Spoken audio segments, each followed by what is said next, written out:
Apel jin. Aslinya apel jin adalah julukan bagi buah yang bulat berwarna kuning dan merupakan buah dari pohon mandragora. Pohon ini kerap digunakan dalam ritual sihir dalam budaya kuno. Faktanya, seluruh anggota tanaman ini mengandung zat halusinogen sesuai dengan kebiasaan penyihir kuno, yakni mengkonsumsi zat-zat tertentu seperti opium atau afiun atau madat apiun yang notabene sebagai salah satu zat alkaloid, bisa dibilang candu atau narkoba ya.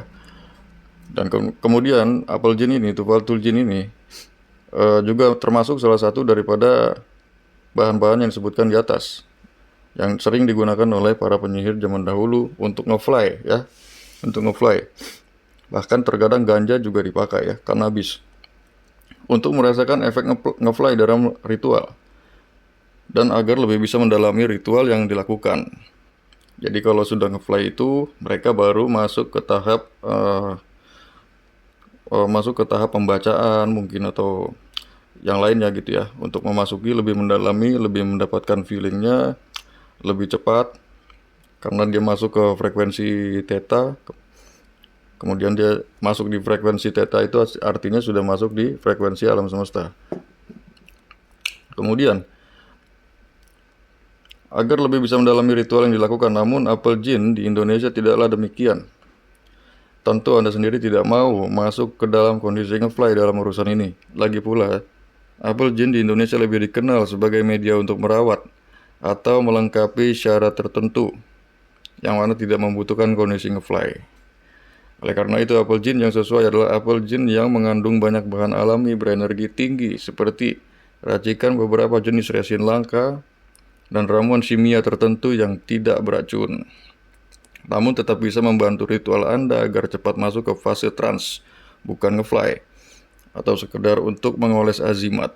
Apel jin yang berasal dari mandragora dan opium sendiri dilarang di Indonesia sebagai prekursor psikotropik dan alkaloid. Jika ada yang mengklaim kepemilikannya dan Anda mengkonsumsi secara terhirup atau yang lain, tubuh Anda bisa saja terkontaminasi zat alkaloid tersebut dan memunculkan hasil positif jika menjalani tes narkotik. Nah, ini sangat bahaya dan menjerumuskan dan juga menyusahkan. Jadi hati-hati kalau ada yang jual yang seperti itu, yang asli katanya klaimnya, berarti dia menjual salah satu produk yang dilarang. Begitu kan? Tapi kalau untuk apiun sendiri itu tergantung dia pakai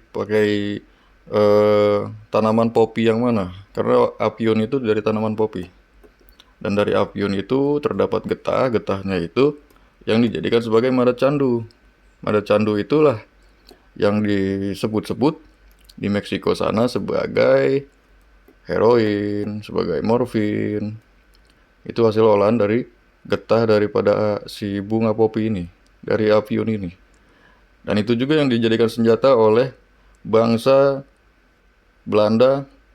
Kalau tidak salah, Belanda waktu itu menjajah Indonesia, kemudian memperdagangkan atau memperkenalkan madat apiun ini sampai di Indonesia itu dikenal dengan pantangan molimo. Molimo di antara lainnya adalah madat ini, madat dan madon, kemudian yang lain. Ya, jadi si madat apiun ini efeknya melemahkan pola pikir, melemahkan fisik, bikin orang nyandu, nyender, ngefly dan segala macam. Ini hati-hati.